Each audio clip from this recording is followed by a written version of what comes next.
오늘 함께 보실 말씀은 마가복음 11장 12절에서 26절까지의 말씀입니다.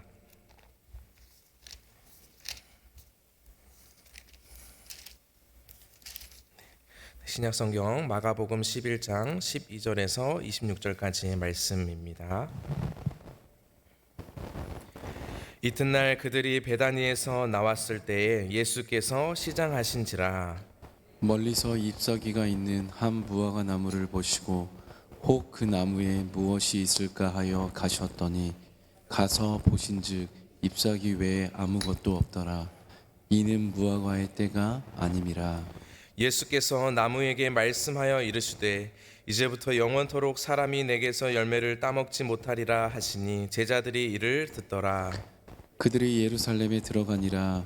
예수께서 성전에 들어가사 성전 안에서 매매하는 자들을 내쫓으시며 돈 바꾸는 자들의 상과 비둘기 파는 자들의 의자를 둘러 엎으시며 아무나 물건을 가지고 성전 안으로 지나다님을 허락하지 아니하시고 이에 가르쳐 이르시되 기록된 바 내 집은 만민이 기도하는 집이라 칭함을 받으리라고 하지 아니하였느냐.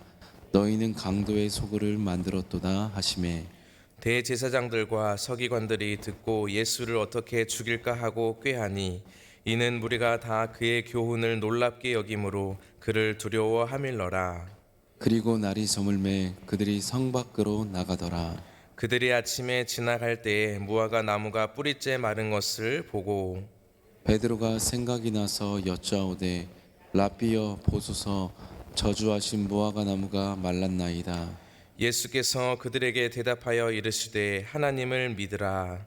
내가 진실로 너희에게 이르노니 누구든지 이 산더러 들리어 바다에 던져지라 하며 그 말하는 것이 이루어질 줄 믿고 마음에 의심하지 아니하면 그대로 되리라. 그러므로 내가 너희에게 말하노니 무엇이든지 기도하고 구하는 것은 받은 줄로 믿으라. 그리하면 너희에게 그대로 되리라. 서서 기도할 때에 아무에게나 혐의가 있거든 용서하라. 그리하여야 하늘에 계신 너희 아버지께서도 너희 허물을 사하여 주시리라 하시니라. 아멘. 이 시간 목요일 새벽에도 나오신 우리 성도님들의 삶과 가정 가운데 하나님의 은혜와 평강이 가득하시길 소망합니다. 오늘 본문을 보면 예수님께서 이제 베다니를 나오시는 장면이 기록되어 있습니다. 베다니를 나오시던 예수님께서 시장하셔서 그 앞에 보이던 무화과 나무를 주목하여 보셨습니다. 무화과 나무에는 잎사귀가 있었고 열매가 있을까 하여 예수님은 그 무화과 나무에 가까이 가셨습니다.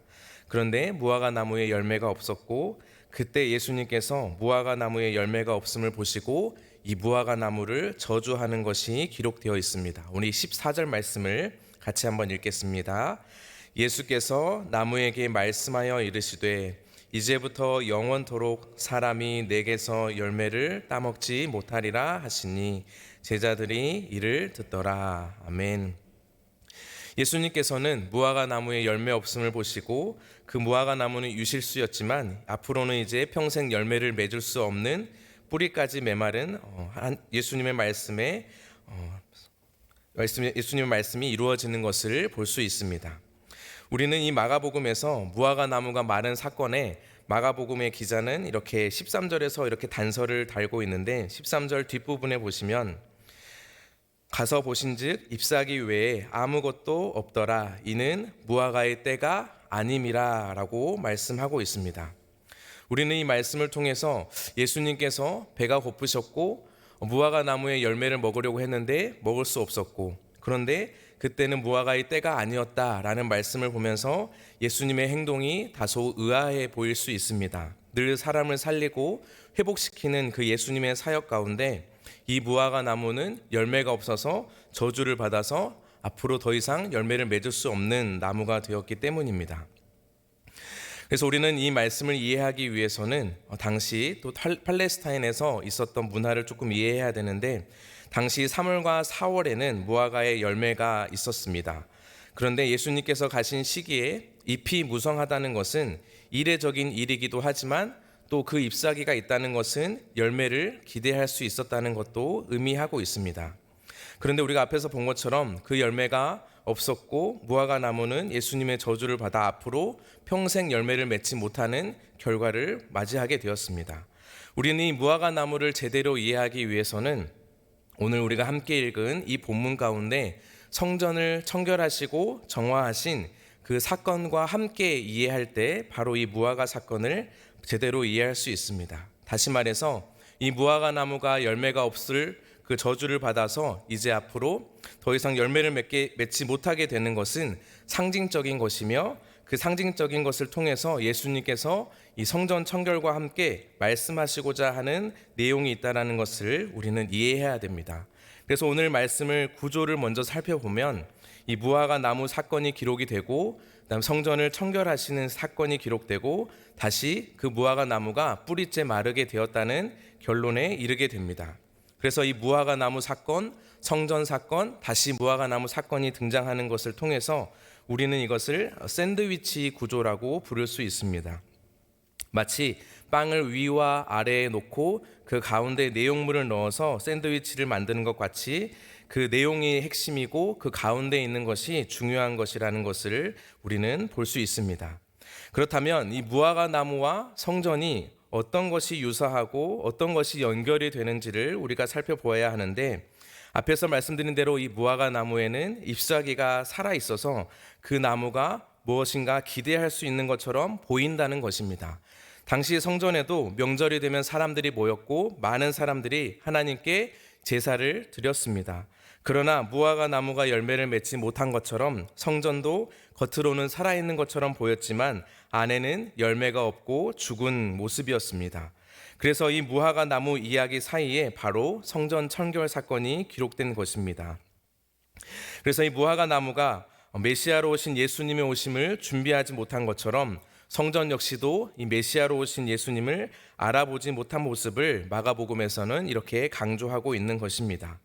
그래서 그 성전을 보시고 예수님께서 물건을 파는 이들의 상과 의자를 뒤엎으시며 기도의 집이 아닌 강도의 소굴을 만들었다고 외치셨습니다. 우리 17절 말씀을 같이 읽겠습니다. 이에 가르쳐 이르시되 기록된 바 내 집은 만민이 기도하는 집이라 칭함을 받으리라고 하지 아니하였느냐. 너희는 강도의 소굴을 만들었도다 하시매. 아멘. 예수님께서는 이사야의 말씀을 인용하시면서 성전은 만민이 기도하는 집이 되어야 하는데 이 성전이 강도의 소굴이 되었다라고 말씀하면서 형식만 남아있고 내용이 없는 그 유대의 성전을 예수님께서 심판하고 있는, 책망하고 있는 말씀이 등장을 합니다. 그러므로 우리는 이 무화과 나무 사건과 그리고 이 성전 청결 사건을 통해서 첫 번째로 우리가 묵상해야 할 것은 바로 이 형식과 내용에 관한 것입니다. 무화과 나무에 잎사귀가 있었던 것처럼 성전에서도 겉으로는 화려하고 또 그 시스템이 잘 운영되어서 제사는 잘 드려지고 있었습니다.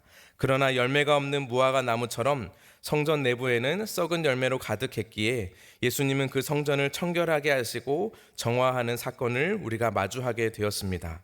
그러므로 우리가 이 말씀을 통해서 첫 번째로 기억해야 할 것은 교회의 형식과 시스템으로 잘 운영되는 곳은 예수님의 칭찬이 있는 것이 아니라는 것입니다. 물론 이 말씀을 통해서 모든 형식을 폐기하고 시스템이 무의미하다라는 것을 말하는 것은 아닙니다. 그러나 우리가 더 중요하게 먼저 생각해야 할 것은 형식보다 내용이 먼저 갖추어져 있어야 하고, 그래서 잎사귀보다는 열매가 있어야 바로 그 성전이 성전됨을 유지할 수 있다라는 것을 우리가 이해할 수 있습니다. 그래서 예수님은 이사야 말씀을 인용하시면서 이 성전은 만민이 기도하는 집이고, 그래서 온전한 예배를 통해 하나님과 거룩한 교제가 있어야 하며 하나님이 베푸시는 은혜로 충만한 곳이 바로 성전이 되어야 한다는 것입니다. 그러므로 우리가 세워야 할 교회는, 참된 교회는 바로 기도하는 집이고 하나님의 임재로 충만하며 하나님을 만나는 곳이 되어야 합니다. 물론 뒤에서도 한번 이야기를 하겠지만 참 성전이신 그 예수님을 통해서 우리는 교회 건물에서만 하나님을 만나진 않지만 이 교회의 공간을 허락하신 그 하나님 앞에서 우리가 어떤 모습으로 어떤 교회로 세워져야 할지를 말씀을 통해서 기억하는 것이 중요합니다. 그러므로 교회는 만민이 하나님께 기도로 교제하는 곳이고 하나님을 만나는 은혜의 장소가 되어야 한다는 것은 다시 말해서 외적으로 화려한 것보다 내적으로 주님의 임재로 충만한 예배가 그리고 교회가 되어야 한다는 것을 우리는 이 말씀을 통해서 첫 번째로 기억해야 합니다. 이어서 계속된 말씀을 보면 이 성전에서 물건을 팔던 자들을 예수님께서 엎으시고 또 그들을 쫓아내시는 장면을 기록하고 있습니다. 예수님께서 단순히 그들을 성전에서 쫓아내신 것처럼 보이지만 앞에서 말씀드린 대로 예수님께서 이 무화과 나무의 행동을 통해서 선지자적으로 어떻게 행동하시고 말씀하시는지를 볼 수 있는데, 오늘 예수님께서는 이 성전의 상을 뒤엎으시는 이 선지자적 행동을 통해서 성전을 다스리고 또 성전을 섬기던 대제사장들을 책망하고 있는 것을 우리는 주목해야 합니다. 종교 지도자들이었던 이 대제사장과 그리고 서기관들은 성전에서 물건을 파는 이 행위를 합법적으로 만들고 그 과정을 통해서 자신들의 부를 축적하고 자신들의 탐욕을 이루기 위해서 그곳에서 받은 수수료를 로마의 이렇게 지도자들에게 넘기는 과정을 시행하였습니다. 그래서 예수님께서는 그들의 모습을 보시며 예레미야 7장의 말씀을 통해서 강도의 소굴로 변하였다라고 이야기를 하고 있는 것입니다. 그렇게 예수님께서 상을 엎으시며 참된 말씀이 선포될 때, 즉 선지자처럼 행동하시며 말씀하실 때에 종교 지도자들은 바로 그 예수님의 말씀 앞에 반응하고 다시 돌아와야 했습니다. 그러나 오늘 성경에 보면 대제사장들과 서기관들이 어떻게 반응했는지 우리 18절 말씀에 기록되어 있는데 함께 읽도록 하겠습니다. 대제사장들과 서기관들이 듣고 예수를 어떻게 죽일까 하고 꾀하니 이는 무리가 다 그의 교훈을 놀랍게 여김으로 그를 두려워함일러라. 아멘. 대제사장들과 서기관들은 예수님의 말씀과 그 행동을 통해서 하나님께 돌아오고 말씀으로 돌아오고 회개를 했어야 했는데 도리어 그 예수를 죽이려고 한 마음이 되었습니다.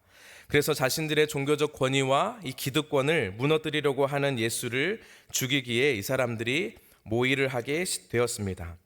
이렇게 늘 하나님을 대적하고 말씀 앞에 반응하지 못한 종교 지도자들과 그리고 형식과 시스템으로 운영되며 내용과 열매가 없는 이 성전은 유효기간이 지난 제품과 같았습니다. 그래서 우리는 마트에서 유효기간이 지난 제품은 더 이상 판매할 수도 없고 그것은 폐기 처분이 되듯이 이제 이 유대인들이 지켜왔던 그 성전은 끝이 날 것이다 라는 이 심판의 메시지를 우리는 보게 됩니다.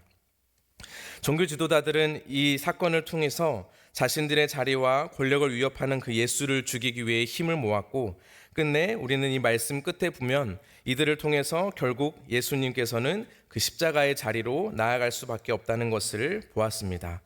그러므로 우리는 이 종교 지도자들의 모습을 통해서 우리가 두 번째로 묵상해야 할 것은 바로 반면교사가 되는 것은 바람직한 하나님의 말씀을 따르는 사람이 아니라는 것을 우리가 기억해야 합니다.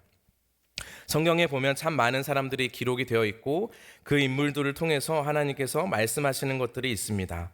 그런데 종교 지도자들은 그 하나님을 기뻐하지 않고 또 하나님 말씀을 따르지 않으므로 결국 예수님의 십자가를 준비하였지만 결국 십자가의 못을 박은 빌라도와 같은 악역을 담당하였습니다. 우리는 이 말씀을 보면서 우리가 말씀 앞에 살고 또 말씀을 듣고 반응하며 사는 것이 얼마나 소중한 인생인지를 다시 한번 돌아볼 필요가 있습니다. 종교 지도자들 역시 예수님의 행동과 말을 통해서 다시 주님께 돌아올 기회가 있었습니다. 그러나 그 말씀을 따르지 않고 자신의 이익과 탐욕과 자신의 자리를 지키기 위해서 예수님께 돌아오는 것이 아닌 예수님을 죽이는 인생이 되었습니다. 오늘 이 새벽에 우리가 말씀을 묵상하며 또 그 말씀을 들을 때에 우리가 기억해야 할 것은 이 종교 지도자들처럼 마음이 둔하여 말씀을 듣지 못하는 돌과 같은 마음이 아니라 말씀을 듣고 그 말씀 앞에 반응하며 부드러운 마음을 가지고 하나님의 뜻과 하나님의 말씀을 이루는 우리 모든 복된 성도님들 되시길 소망합니다. 이제 마지막 단락을 보면 예수님의 곁에 있던 제자 베드로가 예수님과 대화를 나누게 됩니다. 우리 21절 말씀에 보면 베드로가 생각이 나서 여짜오되 랍비여 보소서 저주하신 무화과 나무가 말랐나이다. 그리고 예수님께서 22절에 이렇게 대답하십니다. 예수께서 그들에게 대답하여 이르시되 하나님을 믿으라 라고 말씀하고 있습니다. 베드로는 앞서 예수님께서 저주하신 그 무화과 나무가 이제 완전히 뿌리째 마른 것을 보게 되었습니다. 그런데 예수님께서 그 제자들을 향해 하나님을 믿으라라고 말씀을 하고 있습니다. 다시 말해서 예수님은 제자들에게 의심하지 말고 온전한 믿음으로 기도하라라고 말씀하십니다. 그래서 그 뒤의 내용을 보면 산더러 들려 바다에 던져지라 하면 그 말하는 것이 이루어지고 기도하고 구하는 것은 받은 줄로 믿으라 그리하면 너희에게 그대로 되리라라고 말씀하고 있습니다. 여기에서 말하는 산은 지금 이제 곧 멸망하게 될 성전을 가리키게 됩니다. 그래서 성전은 실제로 이 예수님의 말씀대로 AD 70년에 로마에 의해서 돌 위에 돌 하나도 남지 않고 완전히 무너지게 되었습니다. 그러나 예수님께서는 이 말씀을 통해서 눈에 보이는 성전은 없어졌지만 이제 참된 성전이신 예수님을 통해서 새로운 성전 공동체가 시작될 것을 말씀하고 있습니다. 그러므로 믿음으로 기도하면 이루어진다고 말씀하면서 이제 예수님을 통해서 새로운 성전이 시작될 것이고 그곳에서는 꼭 성전이 아니더라도 그리스도인들이 기도하며 하나님과 거룩한 교제와 관계가 회복될 것을 말씀하고 있는 것입니다. 그리고 나서 이제 예수님께서 25절 말씀에 기도와 함께 용서에 대한 가르침을 말씀하시는데 우리 25절 말씀을 같이 한번 읽겠습니다. 서서 기도할 때에 아무에게나 혐의가 있거든 용서하라. 그리하여야 하늘에 계신 너희 아버지께서도 너희 허물을 사하여 주시리라 하시니라. 아멘. 예수님께서는 계속해서 하나님을 믿으라 말씀하고 그 믿음과 기도를 이야기하시면서 마지막에 용서를 함께 이야기하고 있습니다. 당시 성전에서는 이 속죄 제사를 통해서 동물의 피를 통해서 우리의 죄를 용서받고 또 하나님의 그 용서를 경험할 수 있었습니다. 그러나 이제 예수님께서 성전이 되시고 예수님께서 새로 만드신 이 성전 공동체는 이제 하나님과의 관계 속에서 예수님께서 이루신 영원한 속죄를 이미 받았기 때문에 그 용서의 속죄를 계속해서 우리의 삶 가운데 실천하며 나아가야 한다는 것을 말하고 있습니다. 그래서 예수님을 통해 이루어진 이 성전 공동체는 기도의 공동체이고 또 세상의 관계 속에서 용서의 공동체로 그 사명과 그 방향성에 대해서 말씀하고 있는 것입니다. 그러므로 우리는 이 성전이 무너졌지만 눈에 보이는 건물은 없지만 새로운 성전이고 참된 성전이신 그 예수님을 통해서 어디서든지 주님을 만날 수 있는 교제와 기도가 시작되었고 또 그 용서가 우리에게 먼저 주어졌기에 우리도 용서함을 통해서 참된 성전 공동체를 이루어 갈 수 있다라는 것을 예수님께서 말씀하시고 있습니다. 오늘 말씀을 정리하면 우리는 이 무화과 나무 사건과 성전 청결 사건을 통해서 세 가지를 함께 생각해 볼 수 있었습니다.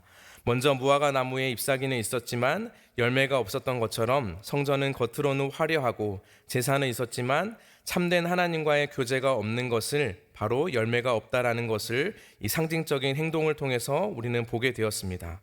그리고 결국 그 성전도 무화과 나무처럼 메마르고 또 사라지게 될 것이라는 심판의 메시지를 우리가 볼 수 있었습니다.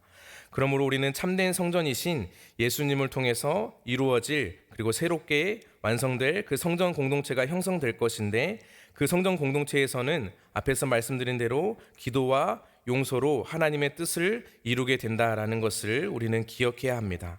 특히 우리가 살펴보았던 종교 지도자들처럼 예수님의 말씀 앞에 그 말씀 앞에 반응하지 않았던 돌과 같은 마음이 우리에게는 없는지 다시 한번 돌아보고 우리가 이 말씀을 듣고 또 이 새벽에 말씀을 들을 때에 묵상할 때에 우리의 마음이 하나님의 말씀으로 다시 한번 조율되고 교정되고 변화되어야 함을 기억하는 우리 모든 성도님들 되시길 소망합니다. 기도하겠습니다. 하나님 아버지 은혜와 사랑을 감사드립니다. 오늘 이 마가복음 말씀을 통해서 무화과 나무에 잎사귀는 있었지만 그 열매가 없음을 보시고 저주하신 그 예수님의 선지자적 행동과 상징적 행동이 성전 안에서 있었던 일들과 똑같이 연결됨을 함께 살펴보았습니다. 하나님 성전에는 화려하고 많은 사람들이 모였지만 실제로 하나님을 예배하고 또 하나님을 찾고 하나님을 만나는 그런 귀한 열매가 그리고 내용이 없었음을 보고 예수님께서는 그 성전이 무너질 것이고 이제 예수 그리스도를 통해서 다시 한번 참 성전, 새로운 성전 공동체가 형성될 것임을 말씀하여 주시니 감사합니다. 하나님 그 은혜로 또 그 예수님의 성전됨을 통하여 이 시간 우리도 하나님을 예배하고 또 하나님께 기도하며 하나님을 만날 수 있는 은혜를 허락하여 주셨사오니 하나님 우리 마음 가운데 늘 기도하며 하나님의 뜻을 구하며 또 믿음으로 우리가 용서를 받은 것처럼 우리도 용서하며 하나님께서 말씀하신 그 뜻을 이루는 믿음의 공동체가 되게 하여 주시옵소서. 하나님 우리에게 주신 늘 말씀을 기억하면서 말씀 앞에서 외면하는 것이 아니라 말씀 앞에서 남을 향하여 판단하는 것이 아니라 먼저 나를 돌아보게 하시고 우리의 말씀 앞에서 하나님께서 기뻐하시는 삶을 따라갈 수 있도록 예수님께서 말씀하신 그 길을 따라갈 수 있는 믿음의 걸음이 시작될 수 있도록 인도하여 주시옵소서. 감사드리며 예수님의 이름으로 기도합니다. 아멘. 네, 이 시간 우리 초청교회를 위해서 기도하겠습니다. 시작된 모든 양육과 특별히 또 모든 모임 가운데 함께하여 주셔서 우리 초청교회가 소그룹이 살아있고 유기적으로 연결되어서 성령 안에서 하나 되는 교회가 될 수 있도록 기도해 주시기 바랍니다. 또 계속해서 우리 초청교회 다음 세대를 위해서 기도해 주시고 특별히 새소식반과 드림스쿨을 통해서 이 지역의 어린아이들이 복음을 듣고 주님께 돌아와서 구원의 은혜를 경험할 수 있는 모든 사역이 될 수 있도록 기도해 주시기 바랍니다. 그리고 교회와 또 가정을 위해서 주변의 아픈 환우들을 위해서 이 시간 주님의 이름 한번 찾고 각자 기도의 자리로 나아가겠습니다. 주여